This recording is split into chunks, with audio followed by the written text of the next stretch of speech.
नंदनं वन्दे राधिका चरणद्वयं गोपीजनसमायुक्तं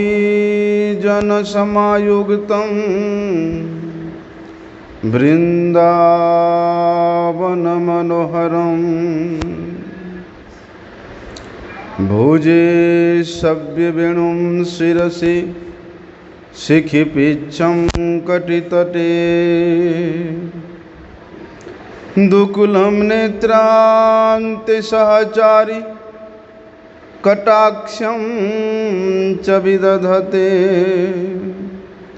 सदा श्रीमद्वृन्दावनवसति लीलापरिचयो जगन्नाथ स्वामी नयनपथगामी भवतु मे वाञ्छाकल्पतरुर्भ्यश्च कृपासिन्धुभ्यैव च पतितानं पावनेभ्यो वैष्णवेभ्यो नमो नमः। जय पतित पावन परम करुणामय परम आराध्यतम गुरुपाद पद्मं नित्यलीला प्रविष्ट विष्णुपाद परमहंस परिव्राजकाचार्य अष्टोत्तर शत श्री श्रीमद् शिल भक्ति वल्लभ तीर्थ गोस्वामी गुरु महाराज जी के अभय चरण कमल में अनंत कोटि साष्टांग दंडवत प्रणाम करते हुए उनकी हेतु की कृपा प्रार्थना करता हूँ।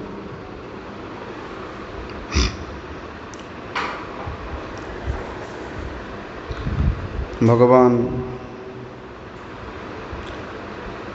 निरंतर प्रेम के वत्सता को स्वीकार करते हैं,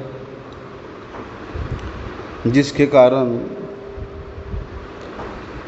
श्री गुंडीचा देवी के गुंडीचा रानी के आकांक्षा उत्कंठा और भक्तिपूत हृदय से आकर्षित होकर के श्री जगन्नाथ श्री बलदेव श्री सुभद्रा और उनके नित्य पार्षद श्री सुदर्शन जी प्रकट होते हैं। प्रकट हुए लेकिन उनका स्वरूप देख करके राजा को भी अत्यधिक दुख होता है और रानी को भी दुख होता है,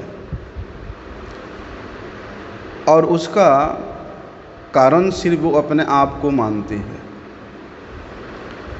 लेकिन भगवान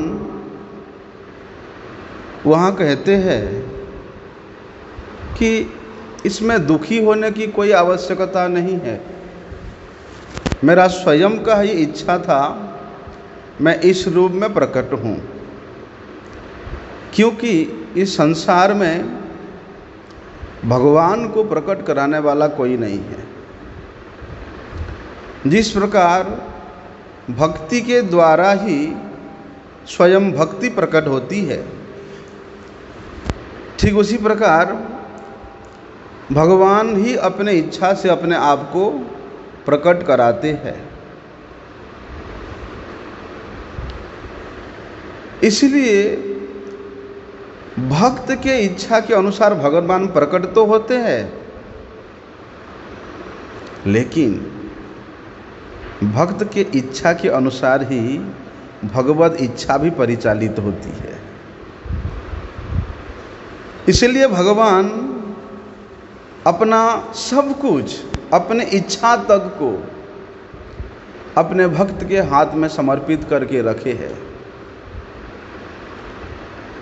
इसलिए भगवान हमेशा अपने भक्त के अधीन रहते हैं, अर्थात भक्त इच्छानुध्यायी, भक्त के इच्छा के अनुसार अपने आप को परिचालित करते हैं। भक्त जिस प्रकार से चाहे उसी प्रकार से भगवान को चलना ही पड़ता है। भक्त जिस प्रकार से उनको खिलाए उसी प्रकार से खाना ही पड़ता है। भक्त जिस प्रकार से पहनाए उसी प्रकार से पहनना ही पड़ता है। इसलिए भगवान अपनी इच्छा को अपने भक्त के हाथ में समर्पित कर दिए हैं कि ठीक है भैया, तुम्हारे जैसे इच्छा ऐसे ही करो। क्यों? क्योंकि भगवान कहते हैं कि मेरे से मेरे भक्त बड़ा है, मेरे पूजा से मेरे भक्त का पूजा बड़ा है, मेरे इच्छा से मेरे भक्त का इच्छा बलवती है। इसलिए एक प्रकार से भगवान ही अपने कृपा को मूर्तिमंत रूप में अपने भक्त के रूप में प्रकट करते हैं, और वही भगवत कृपा रूपी भक्त की इच्छा ही भगवत इच्छा है। इसलिए भगवान के इच्छा से ही भगवान इस प्रकार रूप में प्रकट हुए हैं। किस प्रकार से प्रकट हुए हैं? जिनका हाथ आधे आधे है, खंडिया हाथ है, जिनका चरण भी संपूर्ण नहीं है, जिनका आँख भी अभी तो ठीक से परिपूर्ण नहीं हुआ है, फैला हुआ है, नाक भी एक गोलाकार जैसा है। लेकिन भगवान इस प्रकार अपूर्ण रूप से प्रकट होकर के भी इतना अधिक लीला किए हैं। जगन्नाथ खंडिया हाथ रे करुछ नाटो। भगवान जगन्नाथ जी को देखने में लगता है कि उनका हाथ खंडिया है, आधा है, लेकिन भगवद वस्तु संपूर्ण परिपूर्ण वस्तु है।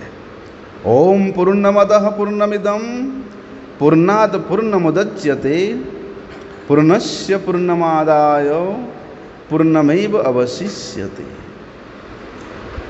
भगवान परिपूर्ण वस्तु है, उनसे जितने भी लिया जाए वो उतना ही परिपूर्ण रहते हैं, उनमें लेश मात्र भी खंडित नहीं होता है कोई भी चीज का। इसलिए समग्रस्य स्पर्शस्य विरज्यस्य जसस्य श्रिय ज्ञान वैराग्य सन्नमिति भगवतिंगना। ये 6 प्रकार के ऐश्वर्य से भगवान परिपूर्ण है। इतना परिपूर्ण है कि भगवान को असमोर्ध तत्व कहा जाता है। ना उनके बराबर कोई है, ना उनसे बढ़कर कोई है। इसलिए भगवान देखने में लगता है अपूर्ण है, लेकिन वे तो परिपूर्ण परब्रह्म है। क्या था भगवत इच्छा? भगवान क्यों अपने इच्छा से इस प्रकार जगन्नाथ के रूप में प्रकट होते हैं? यद्यपि ये लीला बड़े ही रहस्य से युक्त है,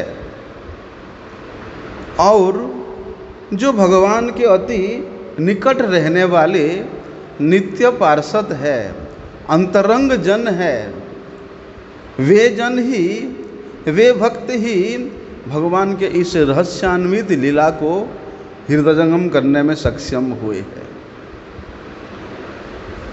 इसीलिए तो भगवान उन लीलाओं को इस जगत के जनों को आस्वादन करने के कराने के लिए वे स्वयं भक्त के रूप में अवतरित होते हैं। श्री चैतन्य महाप्रभु के रूप में भक्त भाव को लेकर अवतरित होते हैं, और भक्त भाव लेकर के भगवान स्वयं अवतीर्ण हुए हैं।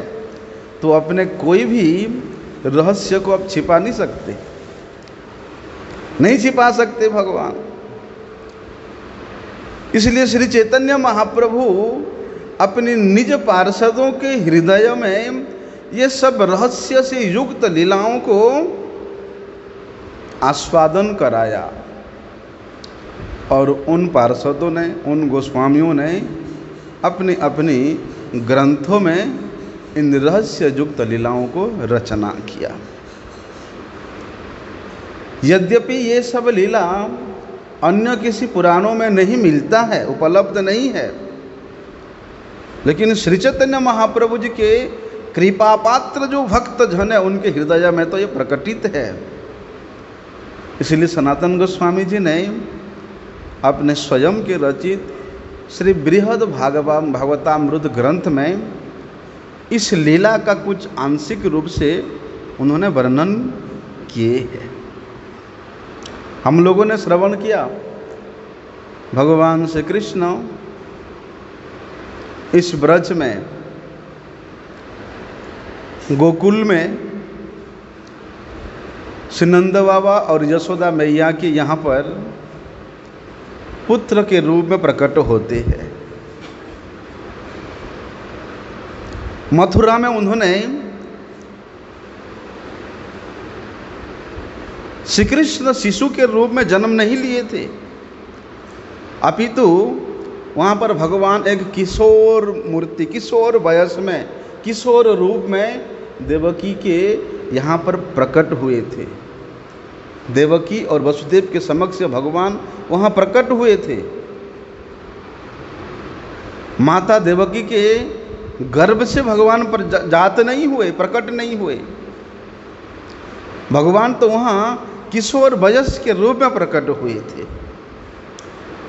श्रीमद् भागवत में हम लोग श्रवण करते हैं कि भगवान किस प्रकार रूप में प्रकट हुए थे। पीताम्बराधृष्टम, कि भगवान पीताम्बर धारण किए हुए हैं।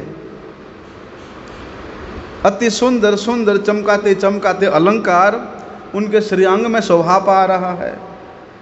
उनके शीश पर मुकुट सुशोभित है और भगवान शंख चक्र गदा पद्म लेकर के वहाँ पर प्रकट होते हैं।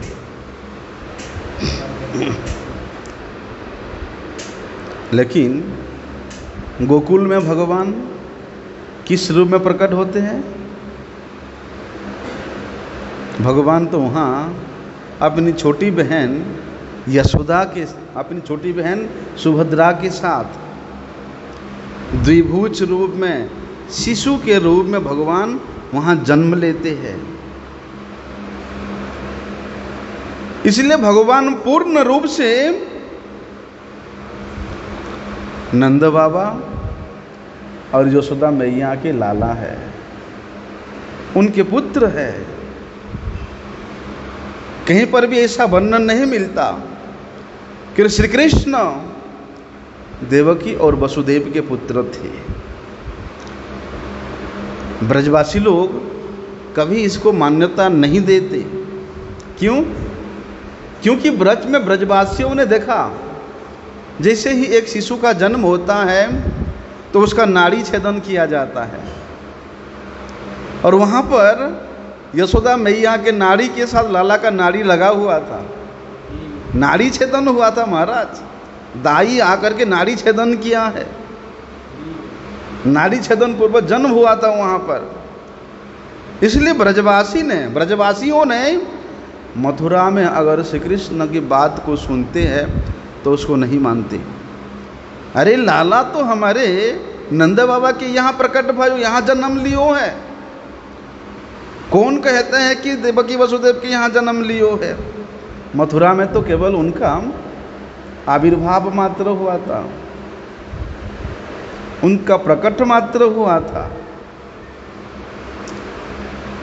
ब्रज में भगवान श्री कृष्ण का जन्मोत्सव मनाया जाता है। छोटे से शिशु को दर्शन करने के लिए समस्त ब्रजवासी अनेक प्रकार के उपहार लेके नंद महाराज के महल में पधार रहे हैं। बड़े हर्ष उल्लास से सब लोग सम्मिलित हो रहे हैं, बधाइयाँ दे रहे हैं। इतनी बधाइयाँ दे रहे हैं कि बधाइयाँ देने वालों का तांता टूटने का नाम ही नहीं ले रहे हैं। अरे देवताओं ने, स्वर्ग के देवताओं ने साधारण ब्रजवासी का रूप धारण करके बधाई देने पधार रहे नंद महाराज के यहाँ। और नंद महाराज अपने लाला के जन्म के आनंद में वे इतना मुक्त हस्त में दान कर रहे हैं। गाय दान कर रहे हैं, वस्त्र दान कर रहे हैं, आभूषण दान कर रहे हैं, धन संपदा सब कुछ दान कर रहे हैं।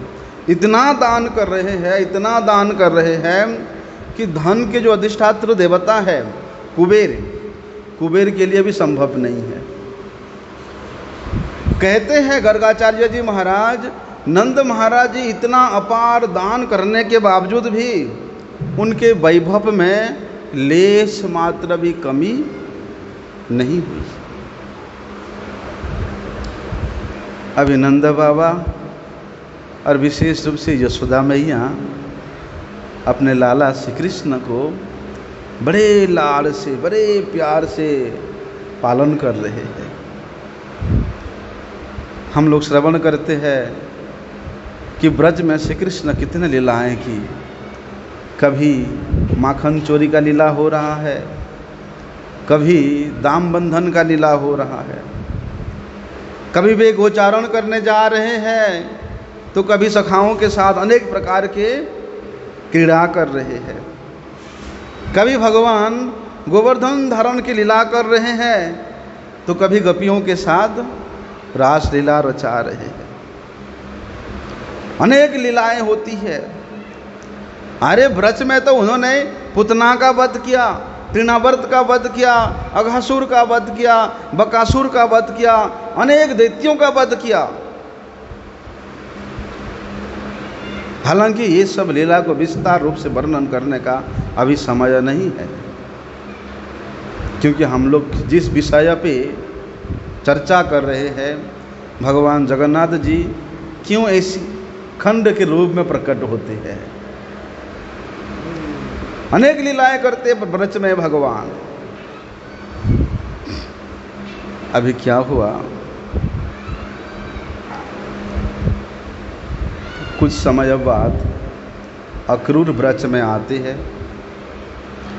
और श्री कृष्ण बलदेव को कहते हैं कि कंस, दुष्ट कंस ने आप लोगों के माता पिता देवकी और वसुदेव को बंदी बना के रखा है, और केवल बंदी बनाया नहीं, वे उनको मारना चाहता है। इसलिए आप लोग मेरे साथ चलो और वहाँ जाकर के कंस के चंगुल से अपने माता पिता की रक्षा करो। श्री कृष्ण कहते हैं मेरे माता पिता तो नंद बाबा जसोदा मैया है, परंतु वसुदेव जी मेरे पिता के मित्र हो सकते हैं, जैसा भी हो उनका रक्षा करना मेरा कर्तव्य है, ऐसा उन्होंने सोचा।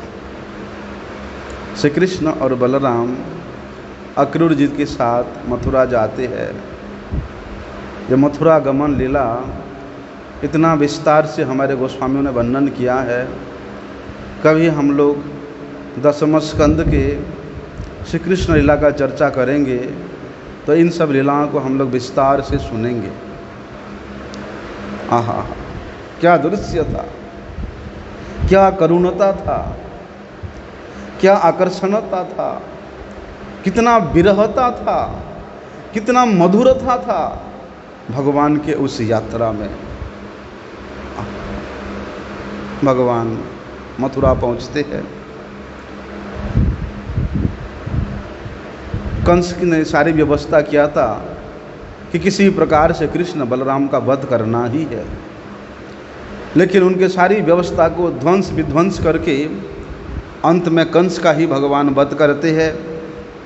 देवकी और वसुदेव को कंस के कारागार से मुक्त कराते हैं और मथुरा नगरी को पुनः उन्होंने उग्रसेन महाराज को वापस कर देते हैं। लेकिन देवकी और वसुदेव वे तो कृष्ण बलराम को अपना पुत्र ही मानते थे ना, कि हमारा ही पुत्र है। और कंस ने उनको अनेक वर्षों तक कारागार में बंद करके रखा था, अनेक प्रकार की यातनाएं दी, अनेक दुखी हुए वे, अनेक कष्ट प्राप्त किए। इसलिए श्री कृष्ण बलराम सोचते हैं कंस ने इनको इतने दिनों तक कष्ट दिया, इसलिए उनको सुख देने के उद्देश्य से श्री कृष्ण और बलराम मथुरा में ही रहने लगे। अभी जब मथुरा में रहने लगे, इधर से जरासंध बार बार मथुरा नगरी को आक्रमण कर रहा है। तो भगवान तो लीलामय है, वो इच्छा करने मात्र से जरासंध का सुपड़ा साफ हो जाता, लेकिन भगवान को लीला करना है। इसलिए भगवान क्या किया, रातों रात एक ही रात्रि में उन्होंने सारी यादवों को, मथुरा वासियों को द्वारिका ले जाते हैं और वहाँ भगवान 16,108 राजकुमारियों के साथ विवाह करते हैं और प्रत्येक रानी से उन्होंने 10-10 पुत्र और एक कन्या का जन्म होता है। ये लीला तो हम लोगों ने संक्षेप से सुना। अभी क्या होता है, एक बार नारद जी भगवान श्री कृष्ण का श्रेष्ठ भक्त कौन है, सर्वश्रेष्ठ भक्त कौन है, इसको जानने के लिए वे अनेक स्थानों में भ्रमण कर रहे हैं। भ्रमण करते करते वे द्वारिका पधारते हैं। इससे पहले उन्होंने इंद्र के पास गया, ब्रह्मा जी के पास जाते हैं, शिव जी के पास जाते हैं, प्रहलाद जी के पास जाते हैं, हनुमान जी से भेंट करते हैं। हनुमान जी से पता चलता है कि मेरे से तो श्रेष्ठ पांडव जन है। पांडवों के पास पहुंचते हैं इंद्रप्रस्थ, लेकिन पांडवों ने कहते हैं कि हे नारद मुनि, हम लोग श्री कृष्ण का जितने प्रिय नहीं है उतने अधिक प्रिय तो द्वारिकावासी है, द्वारिकावासी है। क्यों? क्योंकि ये द्वारिकावासी ये श्री कृष्ण के निजजन है। कोई तो उनके पिता है,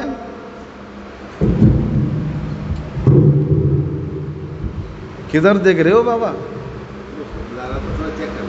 कोई तो उनके पिता है, कोई तो उनके माता है, कोई उनके भाई है तो कोई उनके पुत्र है। इस प्रकार सभी द्वारिकावासी भगवान के अपन जन है, सगे संबंधी है। अभी पांडवों की बात सुन करके नारद जी सीधे द्वारिका में प्रस्थान करते हैं और सबसे पहले उन्होंने द्वारिका में जाकर के रुक्मिणी जी के महल में प्रवेश करते हैं। रुक्मिणी जी के महल में जाकर के वे देखते हैं भगवान श्री कृष्ण के जो मुख्य पाटरानियाँ हैं, रुक्मिणी जी, सत्यभामा जी, जाम्बवती, मित्रविंदा, नागनजीति, ये सभी रानियाँ रुक्मिणी जी के महल में उपस्थित हुई है। ये रानियों का एक ही काम है, भगवान श्री कृष्ण का सेवा समाप्त करके श्री कृष्ण जब राज्यसभा में पधारते हैं तब ये सभी रानियाँ एकत्रित हो जाती है। कहाँ एकत्रित होती है? रुक्मिणी जी के महल में। और वहाँ एकत्रित होकर के सभी श्री कृष्ण के साथ अपना अपना अनुभव बताती है। सारा दिन उनका यही काम है, सुबह से शाम तक श्री कृष्ण किसके साथ क्या लीला किया, वे सब आपस में चर्चा करते हैं। श्री कृष्ण चर्चा में ही उनका दिवस व्यतीत होता है। उसी समय नारद जी वहाँ पहुँचते हैं। नारद जी को देखते ही सभी रानियाँ खड़े होकर के उनको अभ्यर्थना ज्ञापन करते हैं, उनको पूजन करते हैं, आसन प्रदान करते हैं। नारद जी कहते हैं कि हे रानियाँ, हे देवियों, आप लोग बड़े सौभाग्यशाली हो। क्यों? क्योंकि आपको श्री कृष्ण का साक्षात सेवा का सुयोग प्राप्त हुआ है। आपके जैसा सौभाग्यशाली इस त्रिभुवन में और कोई भी नहीं है। आप लोग श्री कृष्ण के अत्यधिक प्रियाएं हो, उनकी रानियां हो, उनकी पटरानियां हो, इसलिए आप सभी जगत में परम वंदनीय हो, परम पूजनीय हो। मैं आप सबको भक्तिपूर्ण हृदय से वंदना करता हूँ। नारद जी की बात सुन करके रुक्मिणी जी और सत्यभामा जी वे बड़े दुखी होकर के कहते हैं कि हे मुनिवर, ये आप क्या कह रहे हैं? क्या आप हमारा उपहास करने के लिए आए हैं? हमारा उपहास कर रहे हैं? व्यर्थ ही आप हमारे गुणगान कर रहे हैं। हम जानती है श्री कृष्ण हमको कितने प्रेम करते हैं, वो हम जानती है। क्या कहे मुनिवर, विवाह के 50 वर्ष हो गया। विवाह के 50 वर्ष व्यतीत होने पर भी हम लोगों ने श्री कृष्ण को प्रसन्न करने में सक्षम नहीं हुआ, प्रसन्न नहीं कर सका। कहती है रुक्मिणी कि हे देवर्षि, हम पाटरानियों में रूप का कमी नहीं है, सब रूपवती है, सभी कलाओं में पारंगत है, लेकिन फिर भी हम लोग श्री कृष्ण को संतुष्ट नहीं कर पाए, नहीं कर पाए। रुक्मिणी कहती है, ना जाने क्यों श्री कृष्ण प्रत्यह उन वृंदावन के ब्रजवासियों का, उन वृंदावन के गोपियों का स्मरण करते हैं। जब श्री कृष्ण मेरी महल में, मेरी कक्षा में शयन करते हैं तो वे निरंतर रोते रहते हैं। जहाँ एक परम आनंद की प्राप्ति होना है, वहाँ श्री कृष्ण नित्य प्रति क्रंदन करते हैं, रोते हैं। कभी कभी तो रोते रोते वो सो जाते हैं। कहते सैया भी भीग जाता है, इतना उनका अश्रु प्रवाहित होता है कि रोते रोते सैया भी भीग जाता है। कभी कभी वे सपन में रोते हुए कहते हैं मेरे आंचल को पकड़ करके कि हे राधिके, तुम कहाँ हो? हे ललिते, तुम कहाँ हो? हे श्री राधे, मैं तुम्हारे बिना जीवन धारण नहीं कर सकता। कभी कभी तो श्री कृष्ण अत्यधिक करुण क्रंदन करते हुए यशोदा मैया को स्मरण करते हैं और कहते हैं, माँ यशोदा मैया, तुम कहाँ हो? देखो मुझे कब से भूख लगी है, मुझे अपनी गोद में बिठाकर मक्खन खिलाओ, मिश्री खिलाओ। कभी तो वे सखाओं को पुकारते हैं कि ओए श्रीदाम, ओए सुवल, मधुमंगल, तुम सब कहाँ हो भाई? देखो देखो, तुम्हारे भी नाम मैं प्राण धन नहीं कर पा रहा हूँ। अब तो गौओं को चराने का समय भी हो गया, तुम लोग जल्दी मेरे द्वार पे आओ, मेरे घर पे आके मुझे क्यों नहीं बुलाते हो? कभी कभी श्री कृष्ण अपने गौओं को स्मरण करते हैं और क्रंदन करते करते उन गौओं को बुलाते हैं कि श्यामली, धवली, कालिंदी, गंगा, तुम सब कहाँ हो? इस प्रकार ब्रज के प्रत्येक वस्तु के, प्रत्येक जीव के, प्रत्येक ब्रजवासियों के नाम ले लेकर के श्री कृष्ण संपूर्ण रात्रि क्रंदन करते हैं, रोते रहते हैं। रोते रोते उनके आंसुओं से सैया भी भीग जाती है। और हे देवर्षि, क्या बताऊं, ये 1-2 दिन की बात नहीं है। श्री कृष्ण प्रत्येक दिन इस प्रकार उन ब्रजवासियों के, ब्रजजनों के, गौओं के, सखाओं के, उस ब्रज के वन के चिंतन करते करते वे रोते हैं।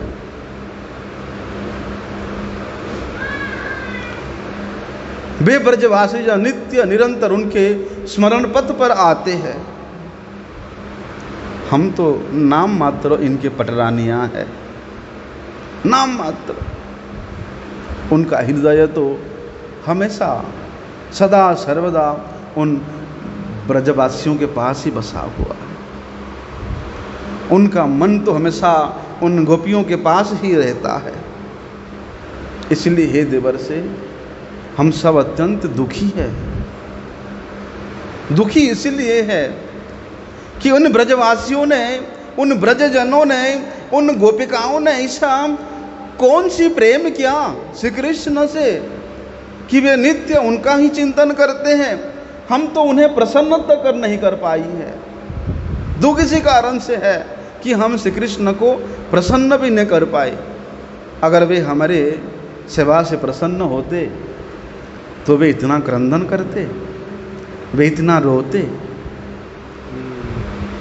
अगर हम उनके प्रिया होती तो श्री कृष्ण गोपियों के जिस प्रकार से बुलाते हैं वे हमें भी पुकारते हैं कि रुक्मिणी, सत्यभामा,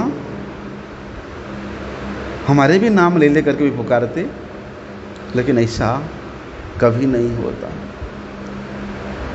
उनके स्मरण पथ में आना तो दूर की बात है, कभी तो हम लोग यहाँ है या नहीं है वो भूल जाते हैं। इतनी में सत्यभामा कहती है कि हे सखी, तुम बिल्कुल बिल्कुल सत्य कहती हो। कल रात्रि में बताऊं क्या हुआ। वे तो रोते रोते मेरे साड़ी के पल्लू को खींचते हैं, मेरे साड़ी के पल्लू को खींचते खींचते कहते हैं, हे राधे, हे राधे, हे राधे। बस मेरे साड़ी के पल्लू पकड़े हुए हैं और हा राधे बोलते बोलते मूर्छित हो गए। अब मूर्छित हो गए और वे श्री राधा रानी के चिंतन में इतना मग्न है कि उनको सांत्वना देने के लिए मैं सोच भी नहीं पाई कि क्या सांत्वना दूं इनको। हम तो इनके विवाहिता पत्नियां हैं। विवाहिता पत्नियां होने के बावजूद भी वे कभी हमें स्मरण नहीं करते और उन ब्रजवासियों को नित्य स्मरण करते हैं। कुछ ना कुछ तो इसका रहस्य अवश्य होगा। कहती है सत्यभामा कि हम लोगों में कोई रूप की कमी नहीं है, कोई गुण की कमी नहीं। हम रूपवती है, गुणों कलाओं में निपुण है, फिर भी हम लोग श्री कृष्ण को प्रसन्न नहीं कर पाती है। मैं भी जानना चाहती हूँ कि उनको किस प्रकार से प्रसन्न किया जाए, कैसे उनको खुश किया जाए। इतनी में श्री बलदेव जी की माता रोहिणी देवी का उस रुक्मिणी जी के महल में प्रवेश होती है।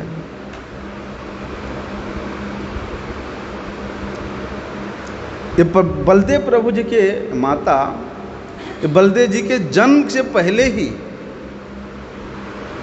कंस के भय से वे ब्रज में रहती थी, नंद महाराज के यहाँ रहती थी। और जब तक कंस का वध नहीं हो जाता तब तक वे मथुरा में नहीं आती, वहीं ब्रज में ही रहती थी। इसीलिए रोहिणी माता यशोदा मैया के साथ श्री कृष्ण और श्री बलराम जी का लालन किया है, पालन किया है। श्री कृष्ण के प्रति ब्रजवासियों का कितना अधिक प्रेम है, उस प्रेम का साक्षात अनुभव रोहिणी माता भी किया है। और ये बात सभी रानियां जानती थी। इसलिए जैसे ही रोहिणी माता उस कक्ष में प्रवेश करती है, सभी रानियां उठ के खड़े हो जाती है, आदर पूर्वक उनको प्रणाम करती है, उनको आसन प्रदान करती है। जब रोहिणी माता आसन में विराजमान हो जाती है, सभी रानियां उनके चारों तरफ घेर करके उनके पास बैठ जाती है और सभी रानियां अपने हृदय की जो व्यथा है वो निवेदन कर रही है, प्रश्न कर रही है कि हे माता, हम तो जानती है कि श्री कृष्ण और बलदेव जी के बाल्यकाल से ही आपने ब्रज में रही थी, और ये भी आप जानती है कि ब्रज के गोपियाँ कैसी है, ब्रज के गोपियों के बारे में आप भली भांति जानती है। ये गोपियाँ हैं, यशोदा मैया है और अन्य जितने ब्रजवासी हैं, उन सब का श्री कृष्ण के प्रति कैसा प्रेम था, श्री कृष्ण उनके प्रेम में किस प्रकार से वशीभूत होते थे। यहाँ उन ब्रजजनों ने, ब्रजवासियों ने श्री कृष्ण को ऐसा कौन सा वशीकरण मंत्र डाला था जिसके कारण वे आज भी वशीभूत है। हे माता, हम लोग उस ब्रज के महिमा को, उस ब्रजवासियों के महिमा को, उन ब्रज गोपिकाओं की महिमा को जानना चाहती है। हम ये जानना चाहती है कि उन ब्रजवासियों के उस अनूठा प्रेम जो श्री कृष्ण को वशीभूत करने में समर्थ है, वो प्रेम कैसा था जिसके कारण आज तक भी इतना साल बीत गए, हमको विवाह करते हुए 50 साल भी हो गया, फिर भी उन ब्रजवासियों का नाम पुकार पुकार करके रोते हैं, आज भी पुकारते हैं। हे माते, हम नित्य रात्रि को देखती है कि श्री कृष्ण राधे राधे विशाखे विशाखे ललिते ललिते कह करके पुकारते रहते हैं, क्रंदन करते रहते हैं, लेकिन कभी एक दिन भी हमारे बारे में नहीं पूछा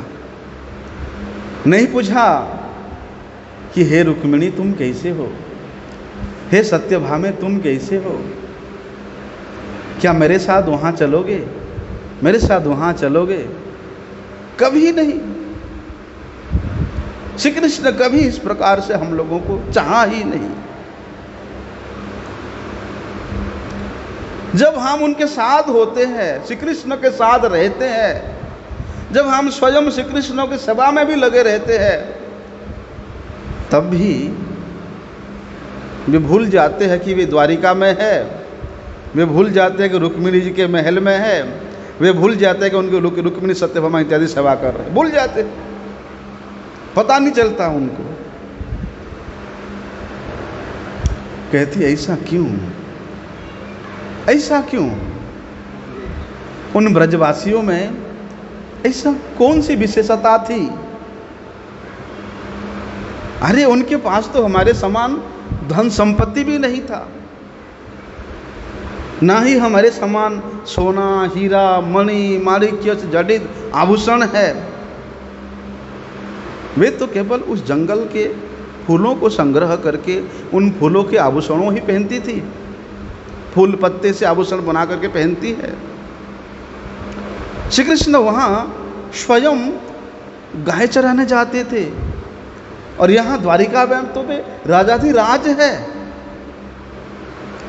यहाँ राजाधिराज होते हुए भी वे नित्य निरंतर उन ब्रजवासियों का चिंतन करते हैं, उन ब्रजवासियों को अपने हृदय में बिठा के रखे हैं। अपना हृदय को उन्होंने उन ब्रज गोपियों को क्यों दिया है?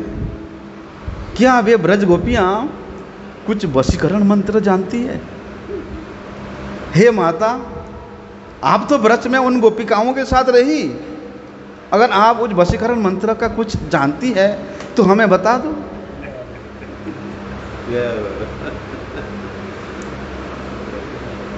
उन गोपिकाओं के प्रेम का क्या विशेषता है,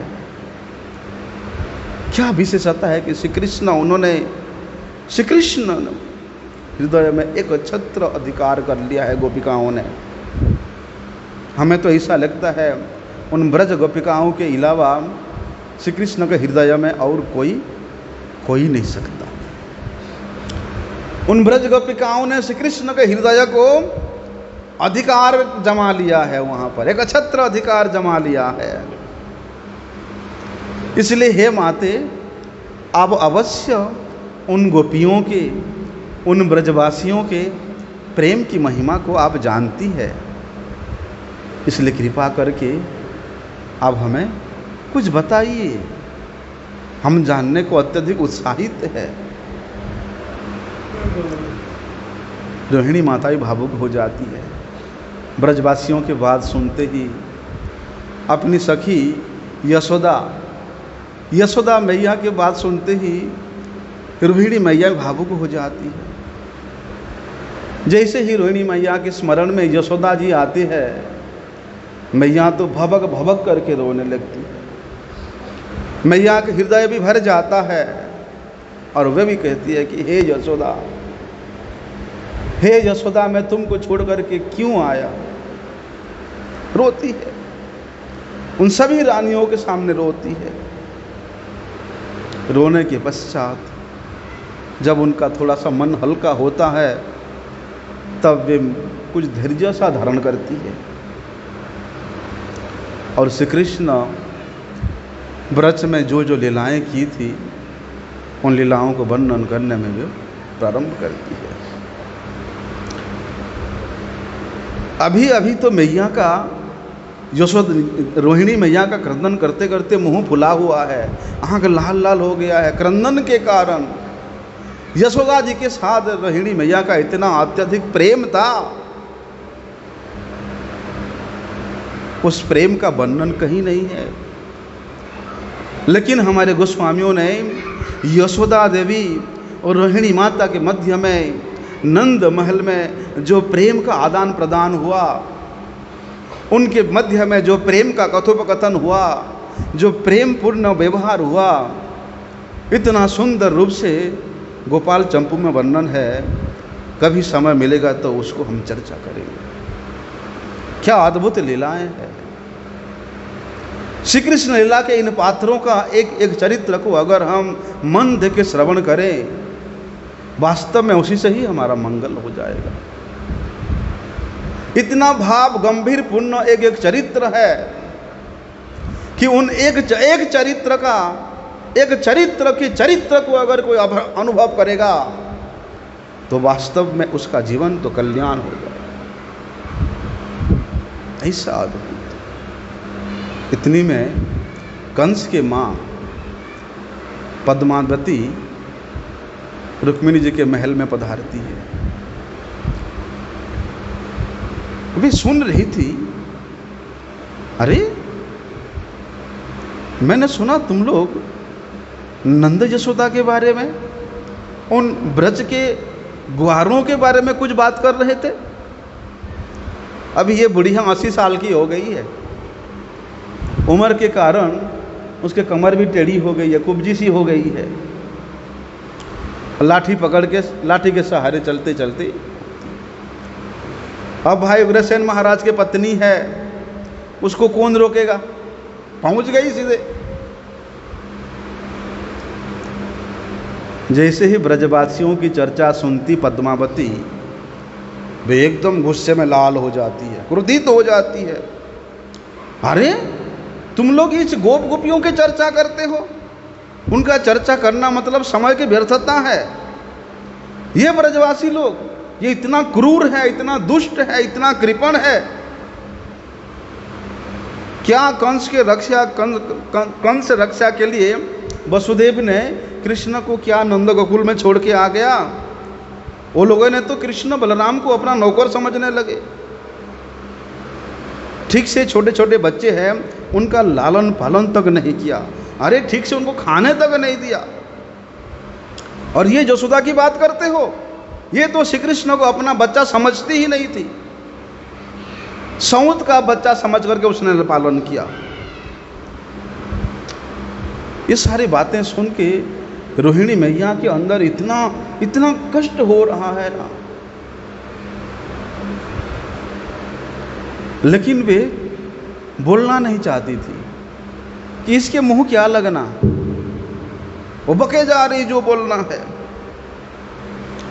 कहती है वे बुढ़िया पद्मावती, अरे इन यशोदा ने, इसने तो कभी भी कृष्ण को पेट भर के दूध भी नहीं पिलाई। भूख लगता था बच्चा को, दूसरे के घर में जाकर के चोरी करता था, माखन चुराता था दूसरे के घर में। जब इसको यहाँ खाना नहीं मिलता था तभी तो चोरी करने जाता था, चोरी करने का विवश होता था। और चोरी करते करते अगर पकड़ा जाता था तो एक छोटा सा बालक, कोमल बालक, उसको पकड़ करके एक कठोर हृदय वाली यशोदाम उसको रस्सियों से बांध देता था। बांध करके छड़ी लेकर के इसको डराता था, धमकाता था। उसी समय श्री कृष्ण डर के मारे भयभीत होकर के हाथ जोड़ करके कहते हैं, मुझे मत मारो, मुझे मत मारो।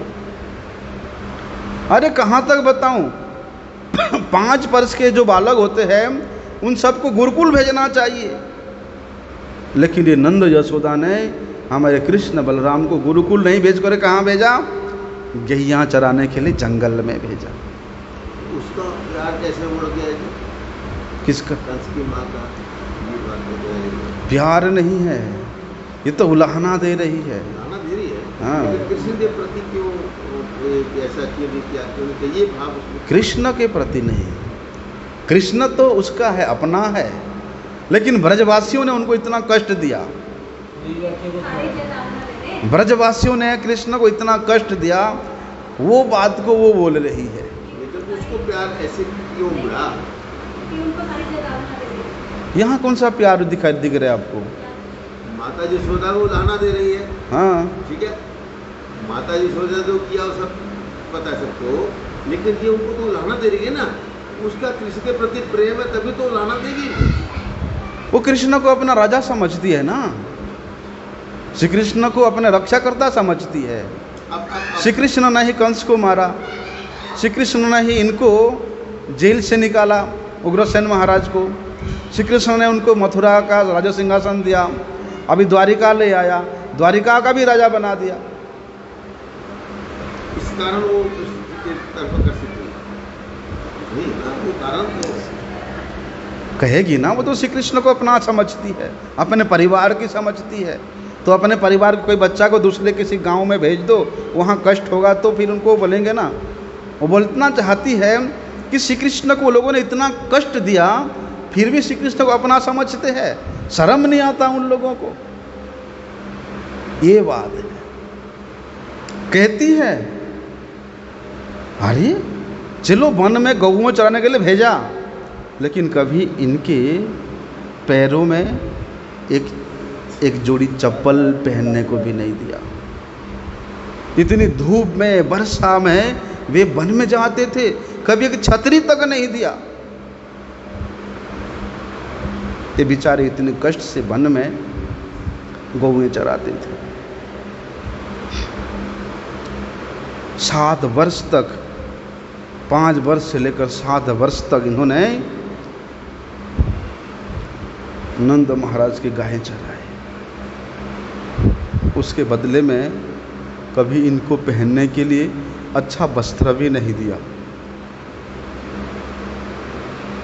आभूषण की दूर की बात है, कोई अच्छा वस्त्र भी पहनने को नहीं मिला।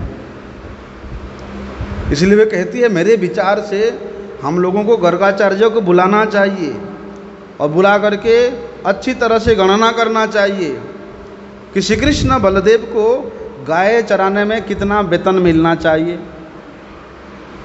और ठीक है, उन्होंने इतना साल तो उनको लालन पालन किया, उसमें कितना खर्चा किया वो भी व्यय होना चाहिए। अगर हमारा कुछ पैसे उनसे निकलता है तो अब हिसाब करके हम दे देंगे उनको, लेकिन उनका हमसे कुछ निकलता है तो हम बोल देंगे कि हमें नहीं चाहिए, तुम लोग रख लो। ऐसा दया दिखलाने लगे।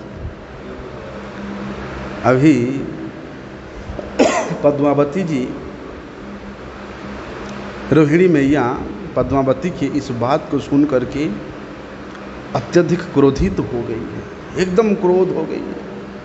वे उसके मुख लगना नहीं चाहती थी, लेकिन कहती है, रे बुढ़िया, मैं जानती हूँ तुम कैसी पतिव्रता हो, मैं जानती हूँ तुम कैसी पतिव्रता हो। क्यों? यद्यपि पद्मावती ये उग्रसेन महाराज की पत्नी थी, लेकिन कंस उसका पुत्र नहीं था। क्या हुआ था, एक समय ये पद्मावती जब युवती थी, युवावस्था में, वो अपने सखियों के साथ जमुना के किनारे में खेल रही थी। तभी एक राक्षस दुर्मिल नामक एक दैत्य ने जबरदस्ती उसके साथ संग किया, जिसके फलस्वरूप कंस का, दुष्ट कंस का जिसके फलस्वरूप जन्म हुआ।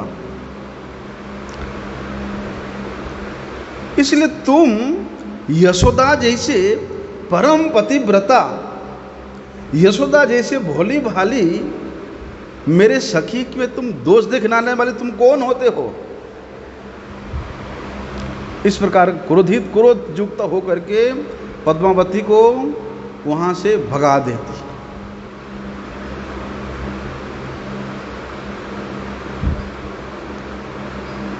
अरे कुमड़ी, ब्रजवासियों का प्रेम में कितना पवित्रता था, ब्रजवासियों के प्रेम में कितना सरलता था, ब्रजवासियों के प्रेम में श्री कृष्ण के प्रति कितना आकृष्टता था, उसका तुम कभी अनुमान भी लगा सकती हो? इसलिए धाम में रहने से ही, श्री कृष्ण के घर में रहने से ही श्री कृष्ण प्रेम को अनुभव करेगा ऐसी बात नहीं है, श्री कृष्ण को जान सकेगा ऐसी बात नहीं है। भगवान तो केवल भक्ति के द्वारा ही जाने जाते हैं, भगवान तो केवल अपने भक्त के हृदय में आबद्ध होकर के रहते हैं। इसलिए भगवान स्वयं इस बात को उद्घोषणा करते हैं, अहम भक्त पराधीनो ह्यसतुंत्र द्विज, गोविंद कहे न मम वैष्णव परान, वैष्णव हृदय सदा गोविंद विश्राम। भक्तिपुत हृदय के अलावा, भक्तिपुत सेवा के अलावा भगवान को जानना, भगवत लीला को जानना अत्यधिक कष्टकर है, कोई नहीं जान सकता। ये सुन करके वहाँ से अजीब सा मुंह बना करके पद्मावती चली जाती है, चली जाती वहाँ से। तब रोहिणी मैया सुभद्रा जी को उस कक्ष के, जिस कक्ष में सब पाटरानियाँ बैठी हुई है, उस कक्ष के दरवाजा के सामने बिठा दिया, निर्देश दिया कि पुत्री तुम इस प्रकार से पहरा देना जैसे अंदर कोई ना आ सके। और माता रोहिणी बड़े गंभीर स्वर से उन द्वारिका के महिषियों के सामने ब्रजवासियों के उस अद्भुत प्रेम की, उस अद्भुत भावों के विषयों को वर्णन करने लगी।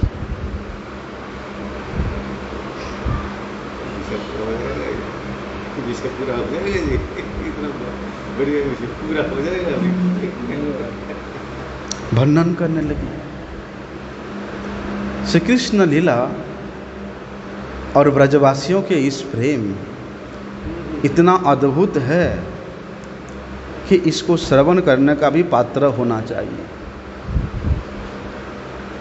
देखो, पद्मावती वे उग्रसेन महाराज की पत्नी थी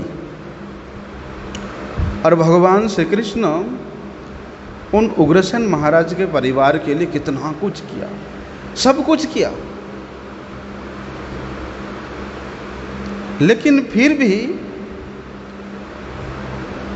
वे भगवान को नहीं पहचान पाई, श्री कृष्ण को नहीं जान पाई। अरे जो भगवान के भक्तों को नहीं जाना, जो उन ब्रजवासियों को नहीं जाना, जो इस ब्रज को नहीं जाना, इस ब्रज के लता लता पता पता में श्री कृष्ण का प्रेम भरा हुआ है, उसको अनुभव नहीं किया, इस ब्रज के कण कण में, इस ब्रज के रच रच में श्री कृष्ण प्रेम ओतप्रोत है, उसको अनुभव नहीं किया, और वे उन ब्रजवासियों के उस अद्भुत प्रेम की वार्ता को श्रवण करने में सक्षम कैसे हो सकता है। यद्यपि उन महिषियों में, इन ब्रज गोपिकाओं के प्रति एक अलग सा भाव था, एक द्वेष सा भाव था कि श्री कृष्ण का हम इतना सेवा करते हैं, उनको प्रसन्न करने के लिए इतना प्रयास करती है, लेकिन इस ब्रज गोपियों ने ऐसा कौन सा वशीकरण मंत्र डाला है कि उनको छोड़ नहीं पा रहे हमारे स्वामी, हमारे राजा उनको छोड़ नहीं पा रहे हैं।